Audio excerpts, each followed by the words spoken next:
et bienvenue à Vie de foi. Aujourd'hui, j'ai le plaisir de recevoir le pasteur Lifa Bombele qui nous vient de Mons en Belgique. Bonjour, pasteur Lifa. Bonjour, pasteur Joël.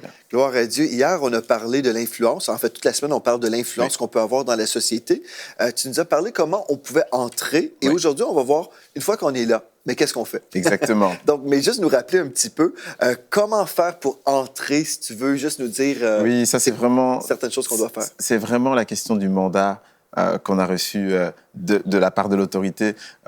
Ici, on est dans le domaine de la foi, par exemple, on considère que c'est Dieu l'autorité, mais en réalité, même dans les autres domaines, Dieu demeure l'autorité suprême et va nous donner certains dons, talents qui vont nous permettre d'entrer dans différentes sphères.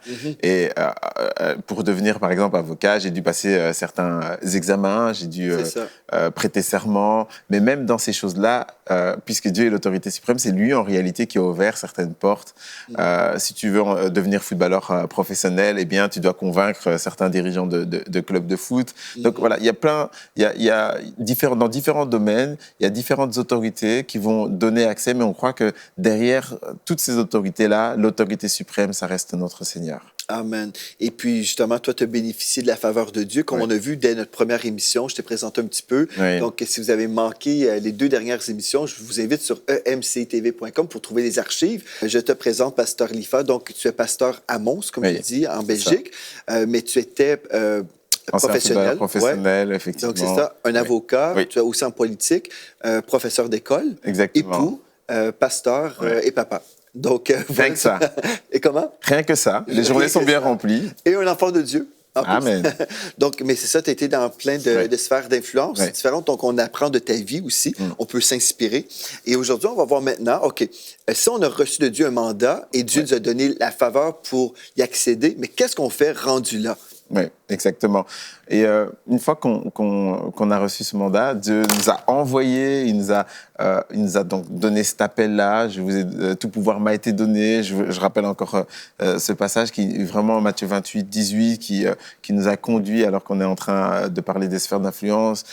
Tout pouvoir a été donné à Dieu et Dieu envoie ses enfants dans le monde parce que finalement, il est ce Père qui a des enfants qui devraient être des bons gestionnaires de son œuvre. Le monde, rappelons-le, c'est l'œuvre de Dieu, c'est l'œuvre de notre Père. Une des choses importantes, je crois, qu'on doit comprendre en tant que chrétien, c'est que nous avons reçu de Dieu une autorité spirituelle. Nous sommes le corps de Christ. C'est ça. Et il y a plusieurs chrétiens qui vivent leur vie chrétienne d'une façon passive. Ils vont prier, « Oh Seigneur, fais ceci, fais cela. » Et pourtant, Dieu nous a dit, vous, allez par tout le monde et prêchez la bonne nouvelle. C'est à nous. Nous sommes les mains de Jésus sur la terre. Nous sommes le corps de Christ. Donc oui, Christ est la tête, le chef, mais nous, le corps de Christ, nous avons une responsabilité dans ce monde. On doit influencer notre monde pour le bien. Ceci dit, on se rappelle que notre premier mandat, c'est toujours la prédication de la parole. Parce qu'on peut travailler, par exemple, en politique, mais on peut essayer de faire des choses, mais ultimement, si on ne prêche jamais Jésus, on va essayer d'influencer, mais l'influence numéro 1, c'est le Seigneur Jésus. C'est la parole de Dieu. Quand quelqu'un est sauvé, le voile est enlevé et d'un seul coup, ses valeurs changent aussi. Exactement. Donc, il faut continuer à prêcher l'Évangile, se rappelant que nous sommes le corps de Christ, nous sommes appelés à prier pour ceux en autorité. Donc, on va prier pour eux, mais aussi peut-être Dieu nous appelle en tant que personne à devenir cette personne d'influence, peut-être devenir le maire de notre ville ou peut-être même le premier ministre ou le président d'une nation. Pourquoi pas? Moi, je sais que j'ai habité en Alberta pendant 4 ans. C'est une province dans l'Ouest canadien. Et depuis des décennies, il y avait toujours des premiers ministres, des ministres vraiment à la tête de cette province, qui étaient enfants de Dieu, en fait. C'est merveilleux. Il y en avait un qui était pasteur, qui prêchait à la radio. Donc, imaginez un premier ministre qui prêche à la radio, c'est merveilleux. Et la bénédiction de l'Éternel s'installe dans une province ou une nation lorsqu'on élève Jésus. Je peux vous dire, il y a eu une année quand on était là-bas, ma femme et moi et nos 2 filles, on avait reçu une lettre de la province qui disait « Nos coffres économiques là, sont tellement remplis, on doit redistribuer la richesse. À la population. Oui, à la population. Cette année-là, on avait reçu 1 600 $, 400 $ par personne parce qu'on avait juste trop d'argent en Alberta. Vous voyez? Mais on regardait la tête. C'était des gens qui avaient de l'intégrité, qui géraient bien les fonds, plutôt que d'être dans la corruption. Donc, si les chrétiens disent « je peux briller », je vais briller. Amen. Et c'est tellement vrai. Vous savez, souvent, on est en train de se dire, lorsqu'on pense à ces sphères de responsabilité, et que déjà, on ose y entrer, on se dit, mais je suis seul. Comment vais-je faire pour avoir une réelle influence? Parce que je suis seul. J'aimerais vraiment encourager quelqu'un et lui dire, OK, oui, on sait que le monde a une espèce d'influence et contagieux, mais sachez que les chrétiens sont terriblement contagieux. Un peu de pain, et c'est ce qu'un texte nous dit, un peu de levain fait lever toute la pâte. Matthieu chapitre 13, verset 33. Juste un peu de levain dans de la farine, ça fait lever toute la pâte. Alors souvent, c'est vrai qu'on utilise ce texte pour l'interpréter que dans le sens négatif, qu'un peu de péché contamine tout le monde. Mais il y a plusieurs textes qui nous amènent dans une autre compréhension, notamment Romains chapitre 5, verset 19, qui nous dit que par l'obéissance d'un seul, beaucoup seront sauvés. De la même manière que par la désobéissance d'un seul, le monde a été condamné. De la même manière, l'obéissance d'un seul, beaucoup seront sauvés. Donc je crois que le chrétien est terriblement contagieux alors que tu es entré dans cette zone d'influence. Toi, tout seul, tu peux influencer une nation. C'est le cas de Joseph. Oui, c'est vrai. Joseph est seul dans cette nation égyptienne et lui, tout seul, il va influencer toute une nation à tel point que, à cause de lui ou grâce à lui, tout un peuple va être béni dans cette contrée-là. Ça, c'est la responsabilité d'un chrétien et c'est tellement différent qu'un devoir. C'est tellement différent que c'est une faveur qui est sur notre vie, c'est une faveur qui devient notre responsabilité. Parce que celui qui est béni, beaucoup, il devient responsable de cette bénédiction-là. Amen. Que faisons-nous de l'influence que nous avons reçue de Dieu, de cette faveur-là que nous avons reçue de Dieu? Vous savez, il y a une différence entre aller à la banque, et j'en suis sûr que vous devez la connaître, entre aller à la banque pour retirer son argent, et aller à la banque pour solliciter un prêt hypothécaire, par exemple. Tu n'es pas forcément reçu de la même manière. Tu n'es pas reçu de la même manière. Parce que si tu vas à la banque pour retirer ton argent, c'est ton argent. C'est un droit. Personne ne va te demander... on va juste te demander d'avoir cette carte de banque avec le code attaché à cette carte de banque, point. Par contre, si tu vas à la banque pour solliciter un crédit hypothécaire, par exemple pour acheter une maison que tu aimes, là, on va te demander toute une série de documents, de prouver que tu seras capable de rembourser, etc. Notre devoir, ou plutôt notre faveur que nous avons d'être positionnés en responsabilité dans une sphère d'influence, nous donne ce droit-là, simplement d'aller avec notre carte de banque et retirer. Et c'est pas un droit pour dominer sur les autres, mais c'est un droit pour influencer les autres positivement, comme Joseph a pu le faire, ou encore comme on parlait encore de ce texte à la précédente émission, l'histoire de la reine Esther. Et j'ai présenté un peu ce que la reine Esther a fait, mais vous savez, dans la reine Esther, il y a un personnage autre qui est central, c'est Mardoché. Mardoché, l'oncle d'Esther, en réalité a eu tellement un grand impact, mais c'est parce qu'il a fait certaines choses alors qu'il était dans cette sphère-là d'influence familiale. Il a fait certaines choses qui ont influencé les nations. Peu importe dans la sphère dans laquelle tu es, tu peux être dans une sphère d'influence qui est la famille, qui est... je vais encourager vraiment des mères qui sont en train d'élever des enfants et qui pensent que, je ne sais pas, à cause de ce qu'elles n'ont pas de grand travail ou de grand ministère, elles ne vont pas avoir une grande destinée. Ça n'a rien à voir. Tu peux être juste comme Mardoché, être un bon père pour une fille que tu as adoptée, la fille de ton frère ou autre, que tu as adoptée, et influencer les nations comme il l'a fait. Amen. Et comment il a influencé? C'est là où ça devient intéressant. Comment a-t-il influencé? D'abord, il a été bienveillant vis-à-vis de la reine Esther. Quand la reine Esther a commencé à entrer dans le casting pour remplacer la reine Vashti, la Bible va nous dire que tous les jours, il venait prendre des nouvelles d'elle pour savoir comment elle allait. Alors, je sais que pour les mères, les pères, c'est un peu ce devoir-là que nous avons. Les enfants ne viennent pas forcément vers nous. Les enfants ne viennent pas forcément nous donner de nouvelles, surtout quand ils sont à l'université, quand ils sont entrés dans leur couple. Ça devient très compliqué de les avoir en ligne. ça devrait être très compliqué d'avoir des nouvelles. Eh bien, Mardochée a été dans cette même situation, mais tous les jours, il allait voir pour prendre des nouvelles d'Esther et savoir si elle était bien traitée. Ensuite, il va commencer à maintenant avoir même de l'influence dans la maison du roi. Comment il l'a fait? D'abord, il a déjoué un plan. Dans Esther chapitre 2, verset 23, verset 22 à 23, il a déjoué un coup d'État. Faire du bien à sa nation.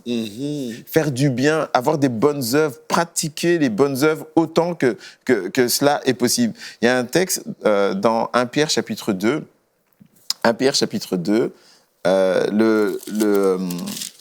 le verset 12, dans 1 Pierre chapitre 2, le verset 12, nous dit « Ayez au milieu des païens ou des non-croyants une bonne conduite, afin que là, même où ils vous calomnient, comme si vous étiez des malfaiteurs, ils remarquent vos bonnes œuvres et glorifient Dieu. » Des fois, on est tellement en opposition avec même nos voisins, pasteur Joël, ceux qui vivent le plus proche de nous et qui devraient normalement être bénis, parce qu'on est, dans leur quartier, parce qu'on est dans leur ville normalement.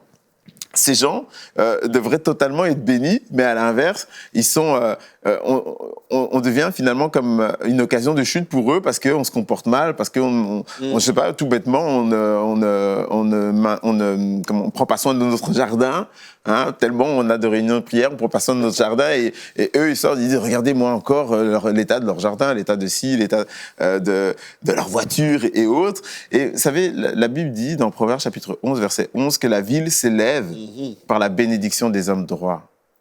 Elle est renversée par la bouche des méchants. Exactement. Alors nous, on est où, au fait?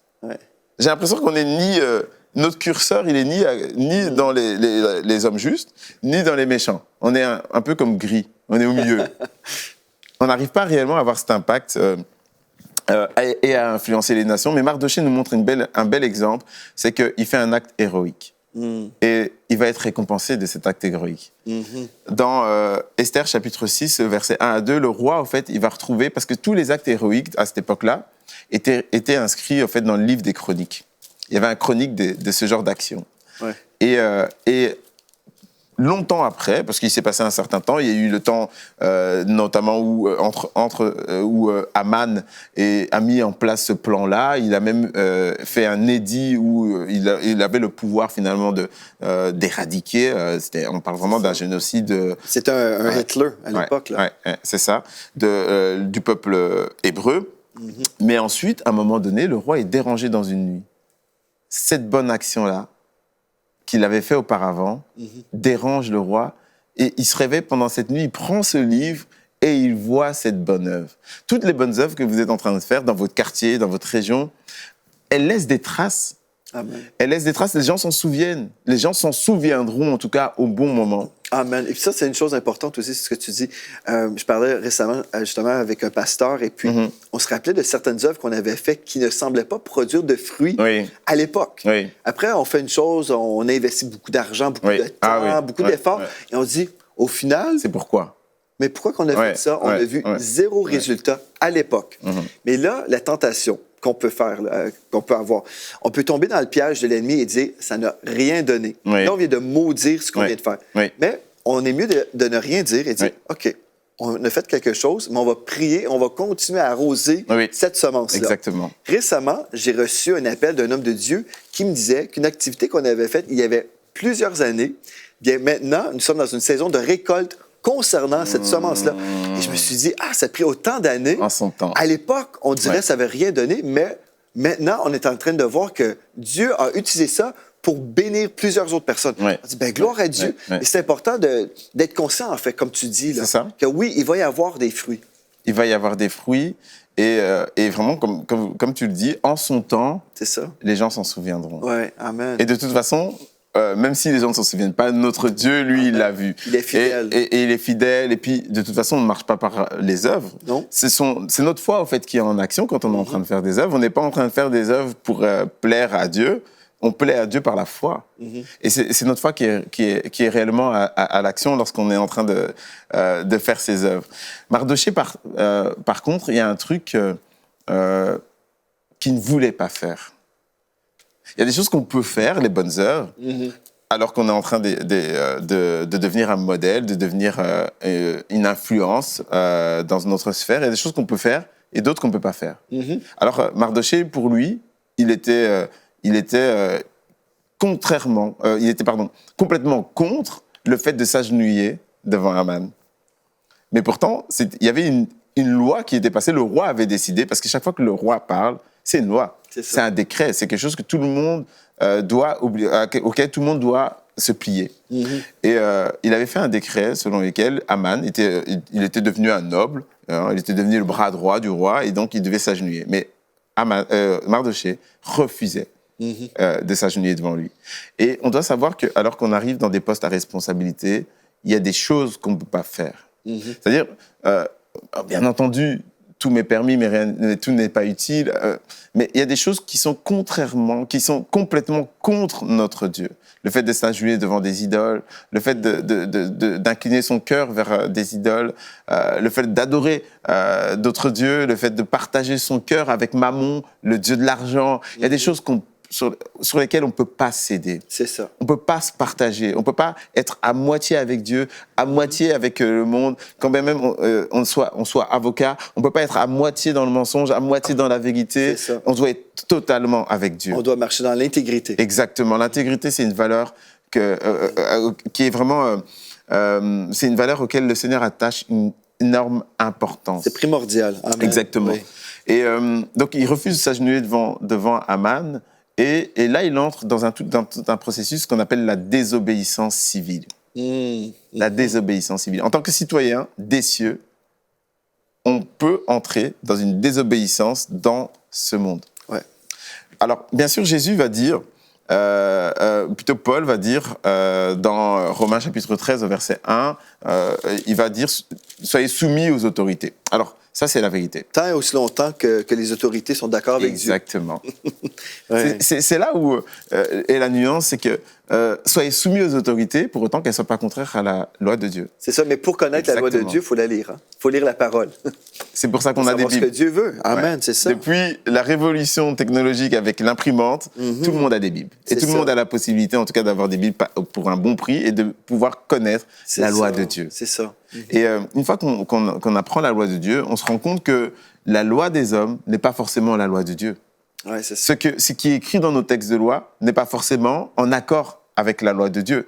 Et vous savez, il y a tellement de chrétiens qui sont en train d'avoir peur d'être en conflit avec la loi des hommes, mais qui n'ont pas peur d'être en conflit avec la loi de Dieu. C'est ça. On craint la loi des hommes, à tel point qu'on est en train de se plier à des choses qui sont contraires. On est en train de fléchir les genoux devant des choses qui sont contraires à la loi de Dieu. Mardochée l'a refusé. Et c'est là où il va réellement avoir une influence, un impact. Déjà, on parlait de lui, alors qu'il n'était personne dans la cour du roi. On parlait de lui. Les serviteurs d'Aman, les serviteurs du roi parlaient de lui en disant c'est celui qui refuse de se plier à la loi. Qui refuse de s'agenouiller devant Aman. Déjà, à ce moment-là, il devient un influenceur. Il est déjà en train de témoigner Christ. Vous savez, le témoignage, enseigner plutôt la parole de Dieu, ce n'est pas simplement parler, mais c'est aussi des fois des actions. Exactement. Hier, tu parlais de Martin Luther King, qui était vraiment cette influence contre la discrimination des Noirs aux États-Unis. Oui. Bien, c'est justement, comme tu dis, là, la désobéissance civile. Oui. Mais c'était fait d'une façon dans la paix. Pacifique. En fait. Pacifique, oui, absolument. Oui. Et Dieu, parfois, il nous appelle justement à se tenir debout pour la vérité. Oui. Et puis, en fait, il nous dit toujours de se tenir debout, mais dans le sens... faut être conscient de ça. Vraiment, on veut craindre Dieu avant la crainte des hommes. Là. C'est ça. Vraiment, c'est très important, ça, d'honorer Dieu dans notre vie, parce que justement, dans Ésaïe 5, au verset 20, nous lisons « Malheur à ceux qui appellent le mal bien et le bien mal, qui changent les ténèbres en lumière et la lumière en ténèbres, qui changent l'amertume en douceur et la douceur en amertume. » Donc, ce qu'on veut faire, c'est honorer le Seigneur. Et dans notre société aujourd'hui, cette société qui change tout, qui renverse tout ce que Dieu avait dit, bon, Dieu nous appelle à briller quand même si les ténèbres sont là. C'est ça. Mais on doit comprendre en fait que comme nous sommes dans le Seigneur, Dieu va nous donner une sagesse. Il va nous donner une sagesse pour savoir comment répondre, comment briller. Comment briller, justement. C'est ça la question. C'est comment briller alors que certaines lois, en fait, nous obligent des fois à ne même pas témoigner Jésus. Comment briller en tant que croyant quand les lois nous demandent de n'avoir la foi que dans notre maison ou dans notre église? Et ce sont ce genre de choses qui nous appellent des fois à la désobéissance civile. Et c'est tellement lourd, c'est tellement dur. Et les apôtres étaient confrontés à ça. Les apôtres ont été persécutés à cause de Christ. Et là, nous ne pouvons pas reculer devant ces choses-là. Si nous voulons réellement être la lumière des nations, devant ces lois, nous ne pouvons pas reculer. Nous ne pouvons pas fléchir les genoux devant ces choses. Et pour la petite histoire, après Aman donc va prévoir la destruction du peuple et Mardochée donc va utiliser le pouvoir d'influence qu'il avait eu dans sa famille pour influencer donc Esther. Esther qui a eu le courage aussi d'influencer le roi. Et puis finalement, le roi a retourné toute la situation. Mardochée est devenu Premier ministre à la place d'Aman. Et finalement, Mardochée, à la fin, a écrit une loi en faveur des Juifs. On a tellement besoin que vous, en tant que croyants, vous puissiez écrire des lois en faveur du peuple de Dieu. Amen. Ben oui, absolument. C'est ça dont on a besoin. Pourquoi voulons-nous à tout prix fuir ce genre de domaine? On dit que ces domaines-là appartiennent au monde. Et on fuit ce genre de domaine. Mais entre-temps, pasteur, on est toujours en train de voter, ou en tout cas d'obéir à des lois qui sont contraires à la loi de Dieu. C'est ça. Je pense aussi, dans le corps de Christ, il y a cette peur qui est là. Oui. Les chrétiens s'imaginent, bien nous, l'Église, on n'est pas appelé à faire de la politique. Oui. Un instant. Je crois que c'est vrai que l'Église, avec un grand E, notre rôle, ce n'est pas d'échanger le message de la prédication pour la politique. C'est certain. L'Église a un mandat, et c'est de proclamer que Jésus sauve, guérit, baptise, Saint-Esprit. Oui. Mais des membres de l'Église sont appelés, oui, peut-être à devenir Premier ministre. Donc, il faut comprendre les choses, parce que nous sommes la lumière du monde, le sel de la terre. Donc, il y a des membres du corps de Christ qui sont appelés à... un politicien ici, un médecin là, un avocat. Si tous les enfants de Dieu choisissent de briller pour Christ dans la société, bien au final, on va préserver la société. Exactement. C'est ça que le sel fait. On va préserver la société et on va amener un changement aussi. Mais pour y arriver, il faut qu'on change notre façon de penser. On doit être transformé par le renouvellement de notre intelligence afin de discerner quelle est la volonté de Dieu, ce qui est bon, agréable et parfait. Donc, c'est ça. Donc, on doit s'arrêter et dire, OK, un instant, est-ce qu'on laisse la société s'en aller dans cette direction-là ou est-ce qu'on a un rôle à jouer? Et je crois que la clé, si on prie, bon, moi, je ne suis pas appelé à être un avocat comme toi. J'ai eu un autre appel sur ma vie, mais j'ai prié pour savoir, qu'est-ce que tu m'appelles à faire? Chacun dans son Et là, Dieu dit, tu vas faire telle chose. Je dis, parfait, Seigneur, je vais le faire. Et si on fait tout ça, en fait, on peut penser au Seigneur comme étant vraiment le général aussi, notre chef. Et nous sommes des soldats dans son armée. Il va y avoir une personne qui va être un général, par exemple, une autre personne, un soldat, mais on a tous notre rôle à jouer. Et si nous marchons ensemble et nous sommes tous soumis à notre autorité ultime, puis on va voir des grandes choses se produire dans nos pays. C'est ça. Et il va nous envoyer dans tous ces différents domaines. Vous savez, j'ai eu ce genre de discussion, justement. Est-ce que les chrétiens doivent aller dans toutes ces différentes sphères, avec notamment des hommes de Dieu, avec des personnes qui étaient dans la foi. Et je me suis rendu compte qu'il y a un certain fatalisme. C'est-à-dire qu'on se dit, puisque les Écritures nous ont parlé des différentes catastrophes qui sont en train de venir, alors c'est comme si le chrétien se dit, eh bien, puisque c'est annoncé... Ça donne rien. Tant pis. Et je vais rien faire. Mais alors, si on entre dans cette logique, vous savez, si on entre dans cette logique, je pense qu'il faut rester chez soi. Et juste prier en attendant le retour de Christ. C'est ça.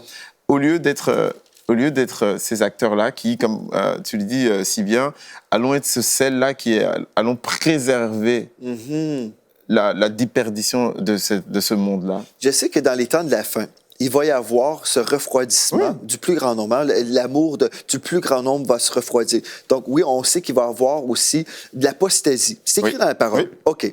Bon, je pourrais dire, bon, voilà, ça va arriver, donc moi, je vais aussi être comme eux. Voilà. Non, non, un instant. Oui, il va y avoir les ténèbres, mais aussi, la parole de Dieu nous dit que dans les derniers jours, Dieu va répandre de son esprit sur toute chair. Donc, il y a aussi, il y a deux phénomènes. Les ténèbres, mais aussi la gloire, la lumière. C'est ça. Donc, le réveil des temps de la fin. Moi, j'ai choisi, je veux faire partie du réveil.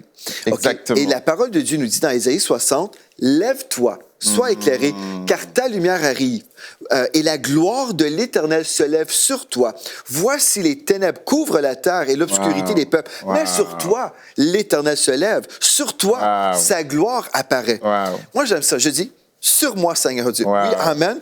On pourrait être totalement, comment dire, pas pacifique, c'est passif, voilà. Oui. On peut être passif et dire, oh, ça ne vaut pas la peine de prêcher l'Évangile, Jésus va revenir bientôt, finalement, on va juste attendre dans nos églises.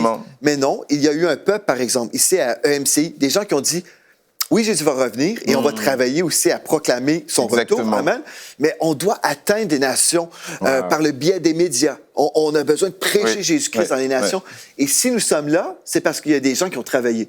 C'est parce qu'il y a des gens qui ont cru, qui ont dit, on doit passer à l'action. Et nous, bon, c'est une des sphères d'influence, c'est par les médias. Les médias. Mais si tous les enfants de Dieu écoutaient, dire, Seigneur, mais qu'est-ce que tu m'appelles, moi, là? Qu'est-ce que tu m'appelles à faire? Et si on répond tous à son appel, sa gloire va se lever sur nous. Et un réveil, moi, je vous le prophétise, aujourd'hui, un réveil va frapper les nations francophones. Il y a un réveil sur l'horizon. Ça arrive. Mais le réveil commence dans notre cœur, dans notre vie. Est-ce que moi, je vais te réveiller? La Bible nous dit, réveille-toi, toi qui dors. Relève-toi d'entre les morts. Donc, Dieu a besoin de nous réveiller personnellement.